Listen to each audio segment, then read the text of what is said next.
As mentioned, this presentation is going to showcase some piece of research that my team has done on a new activity cluster dubbed EmpireMonkey that has been likely the culprit of a successful network intrusion to the Bank of Valletta in Malta in February that resulted in the exfiltration of 13 million euros, so quite a significant amount of money.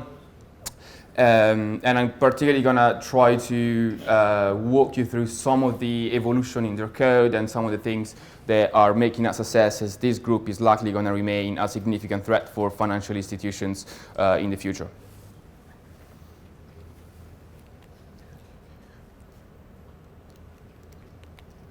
Let me just introduce myself. I'm Luca Berni. I work at Deloitte in their cyber threat intelligence team. I'm London-based, so if I fall asleep in the middle of the talk, it's probably because of the jet lag. I particularly focus on financial services clients, so that is very much my expertise.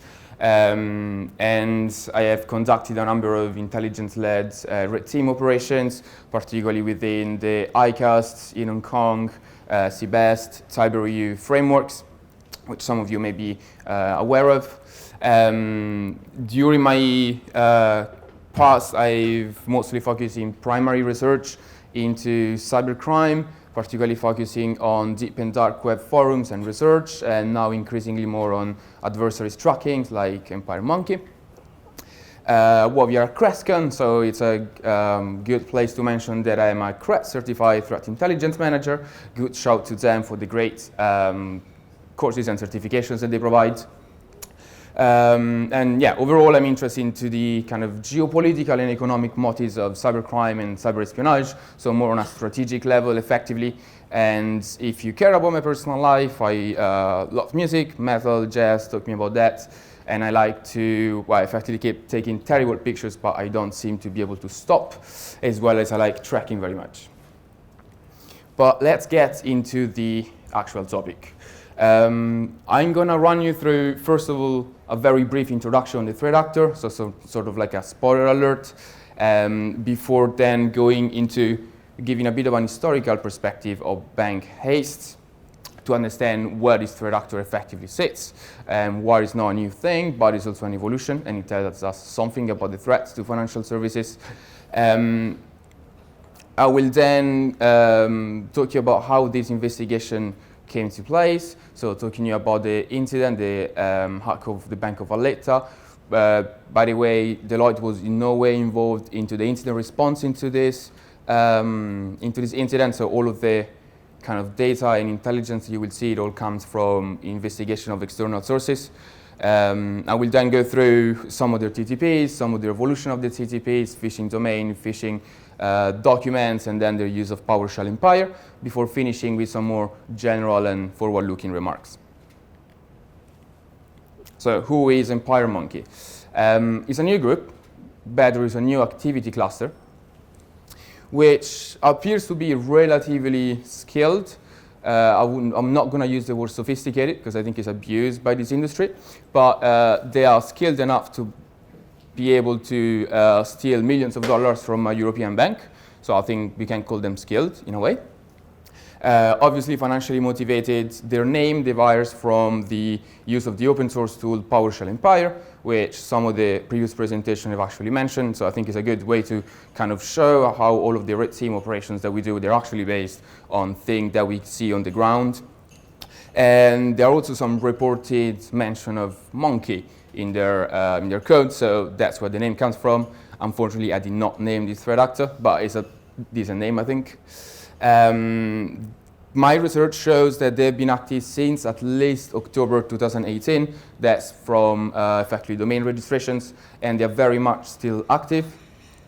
They are active targeting banks in Europe and in the financial services industry, but very much in Europe. And the good shout, a shout to the great colleagues of Kaspersky that showed how there are some technical overlaps with the Russian-speaking Eastern European organized cybercriminal group Fin7, including some of the decoy documents, which I'm going to show later on.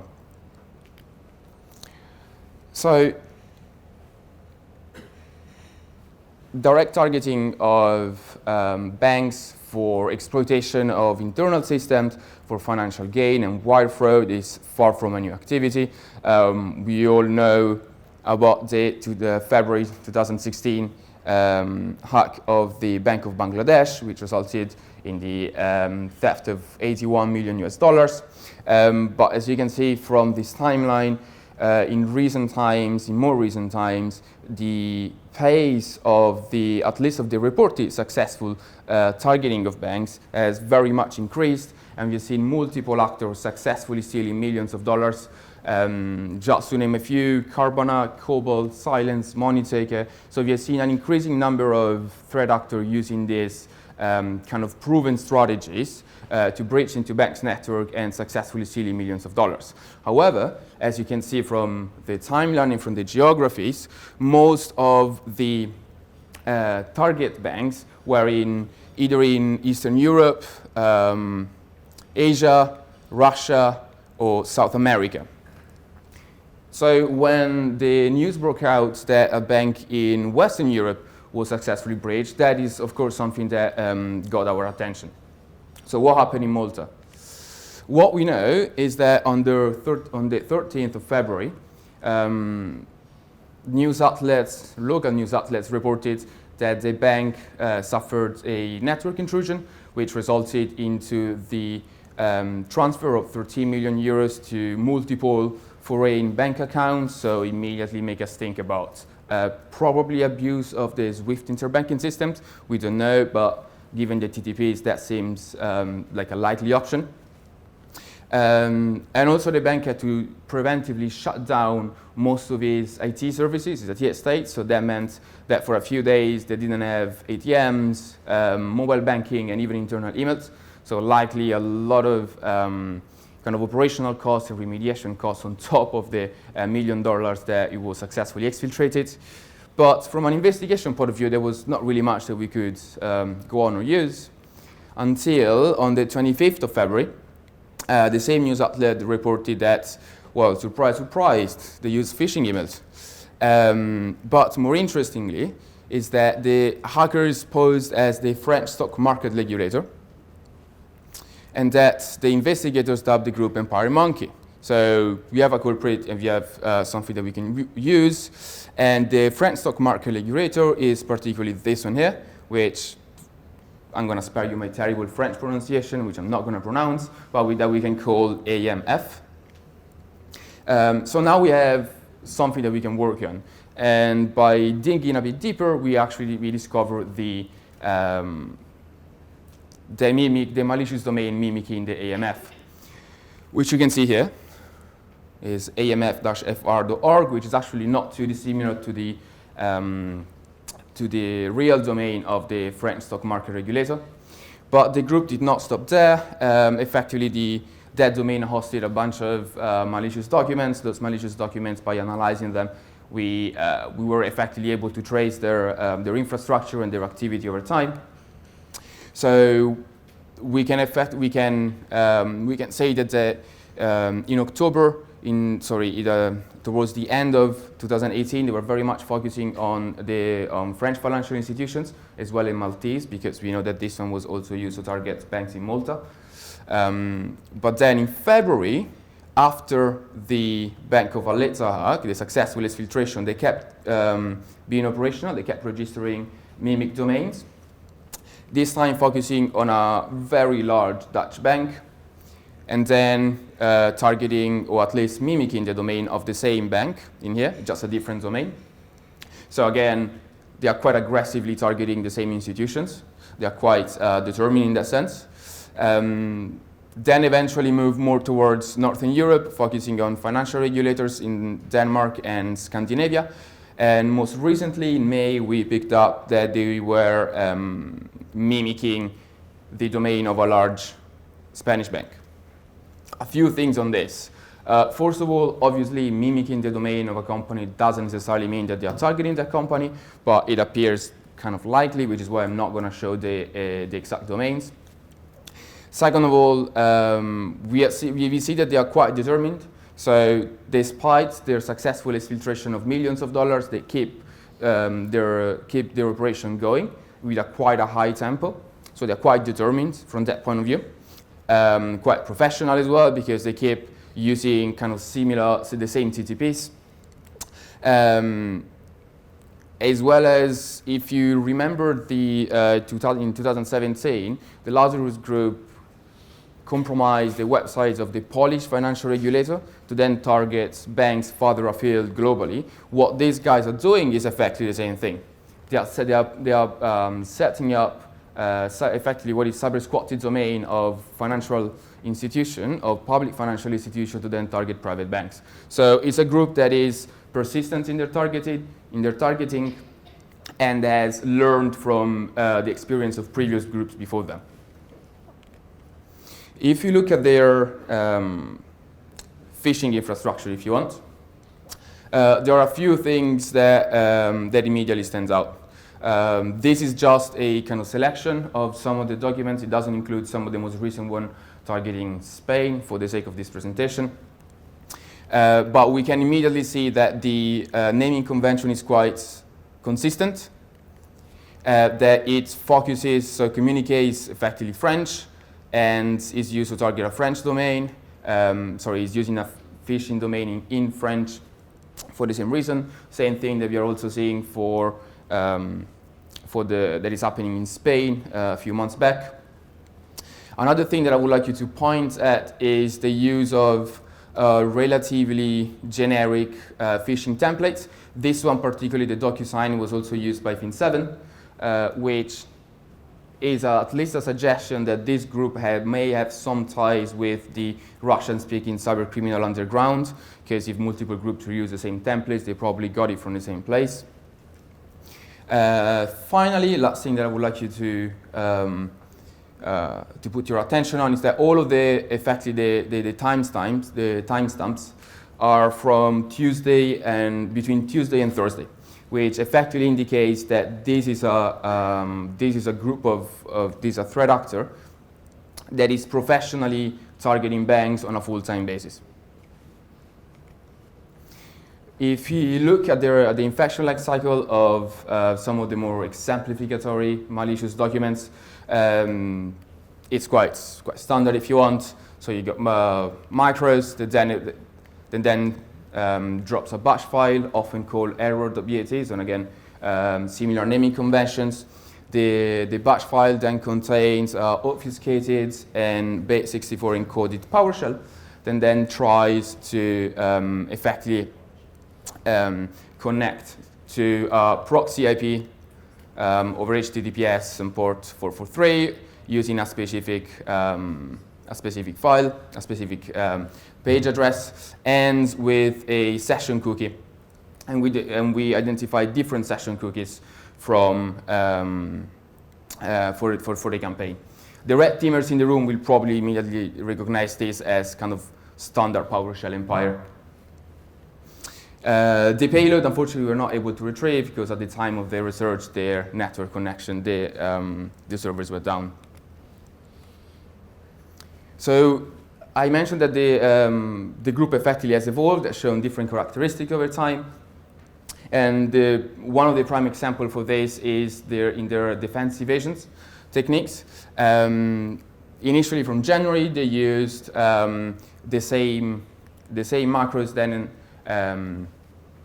drop a PowerShell, and then the PowerShell effectively contains a DLL, which is reflectively loaded into memory. And that contains a Windows anti-malware scan interface, the AMSI previously mentioned by multiple kind of colleagues before me. That is quite simple, then effectively just disables the service.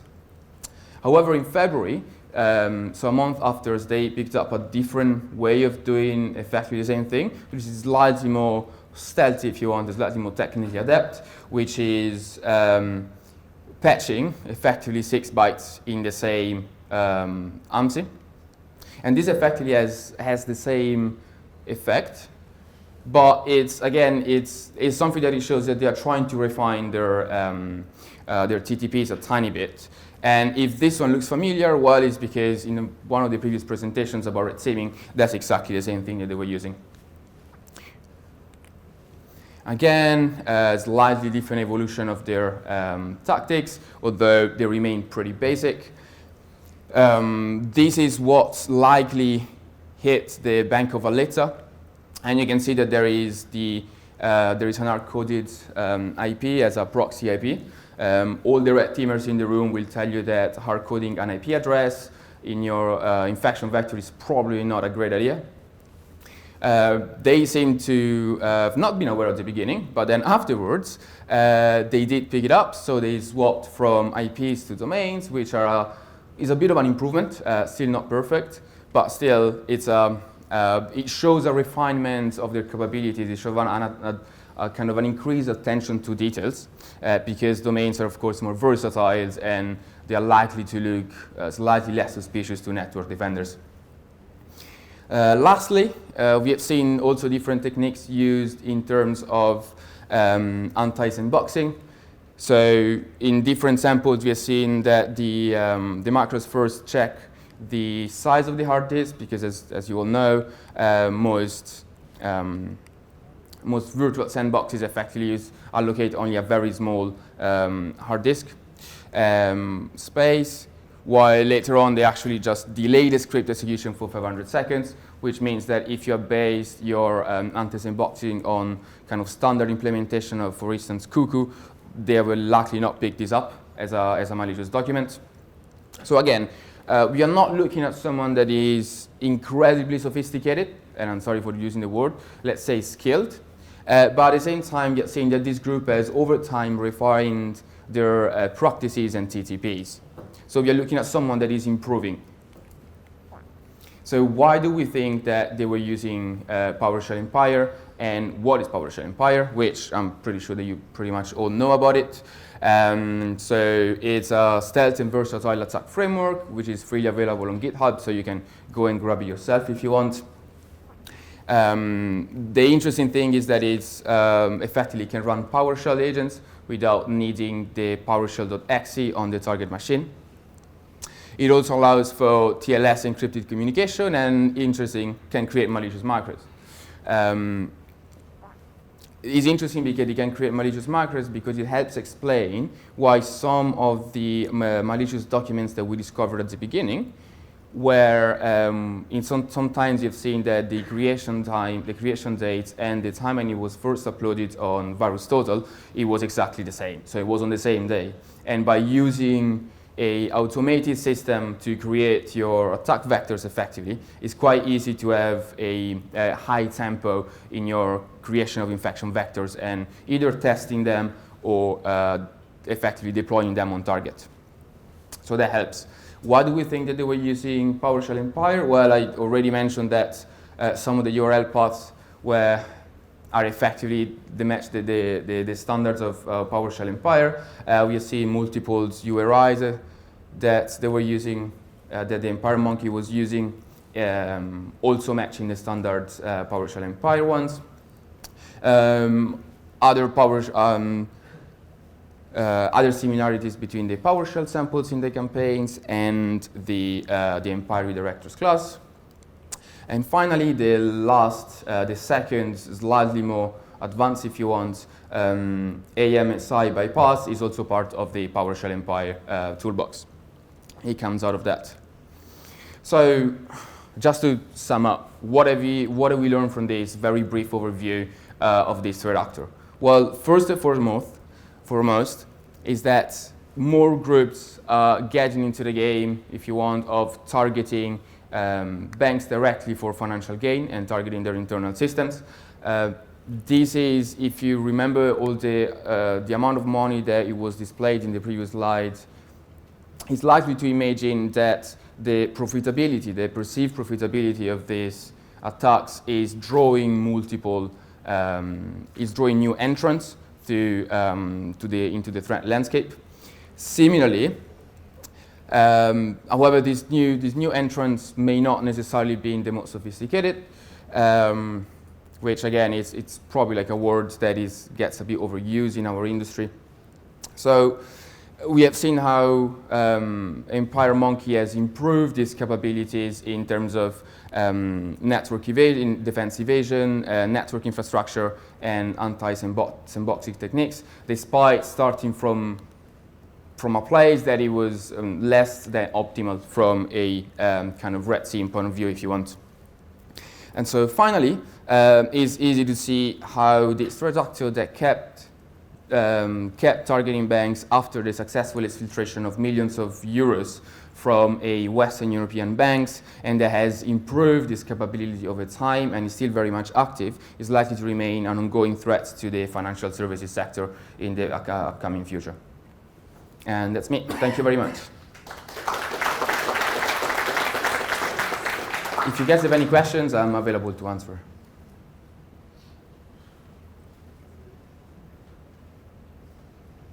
Any question for Luca, because it's the last speaker? Maybe that's why. Oh. I know it was not covered in the slides, but as part of your research, have you seen any modifications to the standard Empire or payloads that have been used?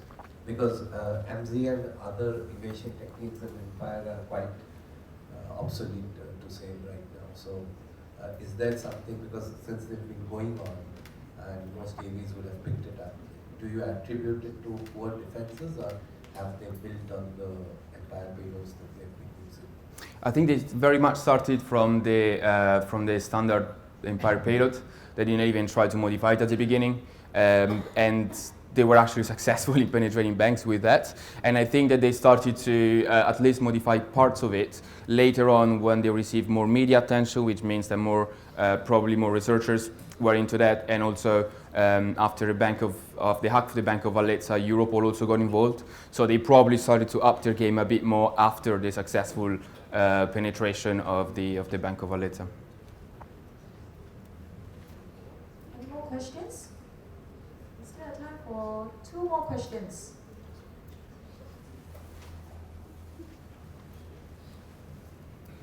So is the attribution of the APT done truly by the use of Empire? If so, do you think you will not be seeing them more often as they improve and move on to, say, C# on these payloads or other kind of payloads? So we haven't done attribution on that. We have only been able to kind of track the similar activity that the group has done because of we have been able to establish from multiple sources. So from the malicious documents hosted on the same domain and IPs, effectively on the same attack infrastructure. And then from there, we have seen gradual improvement and gradual changes. So for instance, in the latest campaign, the one targeting Spain, which I've not touched upon here, they've actually changed quite, they've done quite different things. They're starting to use RC4 encryption with an hard-coded key to obfuscate their payloads. They're actually starting to as a kind of defense evasion technique, they start blocking the logging of PowerShell, disabling logging PowerShell. So they have changed quite significantly, but regardless, due to their kind of domain registrations and similar kind of domain-based attribution, effectively, we were able to keep tracking and being able to kind of following them and attribute it to the same activity cluster with a medium to high certainty that it was the same group doing the same things. And I have one more question. Last question.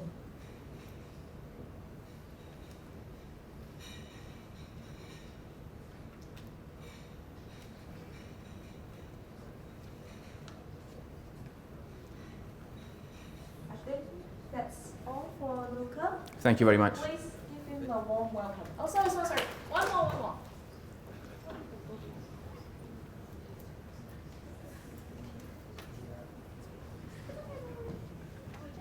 Hi. Hi. I think one of the slides mentioned something about the use of a decoy document. Could you elaborate on that? Well, the decoy documents, we effectively was talking about the malicious word attachments they were using their spear phishing campaign.